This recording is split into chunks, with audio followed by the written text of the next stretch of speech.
전도사님도 사역하고 계신 분당 소망교회가 지금 창립 몇 년 정도 됐죠?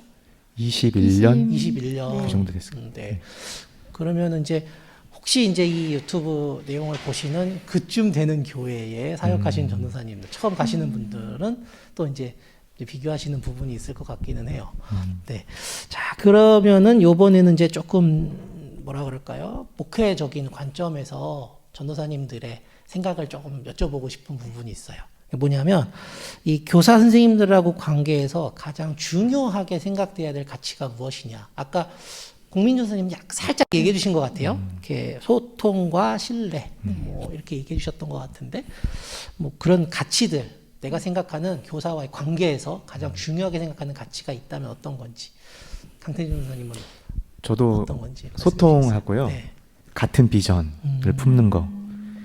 이제 사실 제가 6개월 정도까지는 교회에 참 적응하느라고 뭔가 한 비전을 같이 공유하고 달려가고 이런 모습보다는 이제 한 주 한 주 설교 준비하고 이제 적응해 나가는데 바빠가지고 그런 생각을 사실 못 하고 있었어요. 근데 이제 6개월 정도 지나고 나니까 슬슬 이제 우리 부서도 이제 뭔가 내가 가고 싶은 방향에 대한 이야기를 이제 나도 해보고 비전을 제시하고 그 모든 우리 구성원들이 같은 비전을 가지고 이제 팀워크를 이뤄가면은 좋겠다라는 소망이 생겨서 이제 그거에 대한 기도와 고민을 하고 있고요.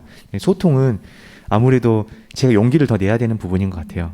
선생님들은 정말 할 만큼 해주시고 계셔서 이제 선생님들에게 더 요구하기보다는 이제 나도 어느 정도 시간이 지났으니까 적응할 수 있는 최소한의 시간이 지났으니까 이제 내가 먼저 용기 내서 소통을 활발히 해 나가고 선생님들 우리 부서를 위해서 바라는 점이라든지 이런 것들을 지속적으로 소통함으로써 또 그 반의 어떤 분위기라든지 또 어떻게 아이들과 지내고 있는지 이런 것들도 좀 소통함으로써 이제 전체적인 그림을 좀 제가 그려나가고 싶은 마음이 있습니다.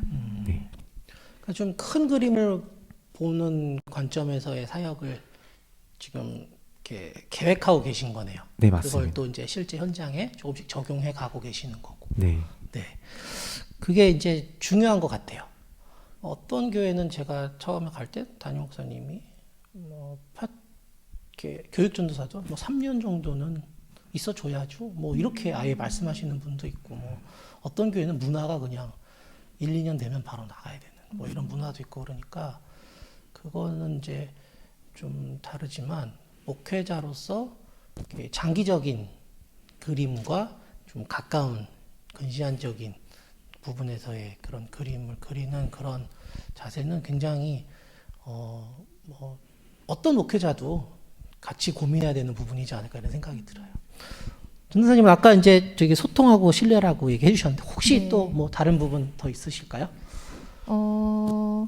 네, 저는 이제 태정 전도사님이 이제 전도사님만의 어떤 비전 이런 거를 선생님들과 함께 이제 공유를 하고 같은 비전을 가지고 나아가야 된다라고 말씀을 해주셨는데, 사실 저 같은 조금 다른 입장인데 저는 제가 원래 이제 성도로서 양육받았던 교회의 그 특성이 이렇게 선교사적인 교회였어요. 그래서 그런 어떤 선교 훈련, 이렇게 뭐 매년 단기 선교나 이런 거를 이제 많이 이제 이렇게 다니면서 이제 그러면서 이제 어떤 선교사적인 삶 이런 것에 대해서 좀 많이 배우게 됐는데, 제가 생각하는 어떤 그런 좀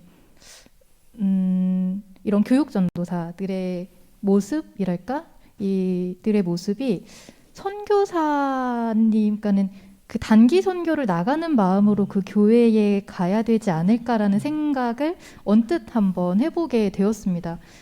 왜냐하면 저희가 이제 단기 선교를 해외 단기 선교를 나가면 그곳에서 이미 10년, 20년 혹은 30년 그 현지 상황에 맞게 사역을 하고 계시는 선교사님이 계시고, 저희들은 그 선교사님과 협력하기 위해서 그곳에 가는 것이지 우리가 어떠한 뭔가를 그곳에 내가 이루고 오겠다라는 마음으로 그곳에 가지는 않거든요. 그것을 배우면서 또 훈련을 받기도 하고요.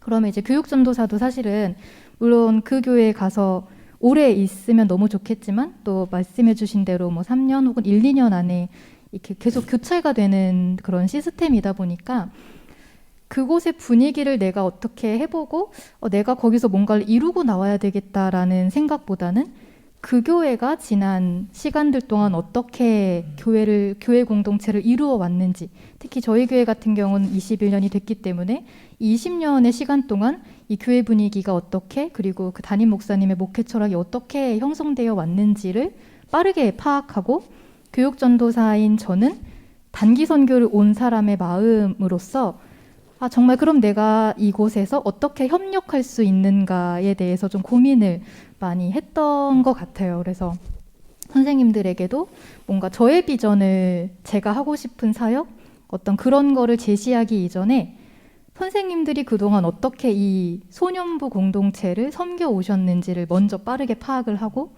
이 아이들의 성향, 이 선생님들의 성향, 이 성도님들의 성향을 빠르게 파악해서 정말 이곳에 필요한 것이 무엇인가, 내가 하고 싶은 게 아니라 이곳에 필요한 게 뭔가를 먼저 생각하는 게 일단 교육자로서의 필요한 어떤 그런 자세이지 않을까라는 생각을 했고, 그랬기 때문에 좀 선생님들도 약간 이렇게 거부감이나 반감 없이 그냥 이렇게 새로 온 사람에 대해서 좀 수용을 해주시지 않으셨을까? 선생님들의 마음은 모르겠지만, 네, 그런 생각을 한번 해보게 되었습니다. 그 지금 전도사님 해주신 얘기가 저도 와닿아요. 뭐냐면 저희 아버지가 이제 목회하시는데 처음에 저 사역하는 그 무렵에 그러시더라고요. 부교육자는 거쳐가는 사람이야. 그 교회 끝까지 남는 교육자는 담임 목사밖에 없어. 그런 얘기 하시더라고요.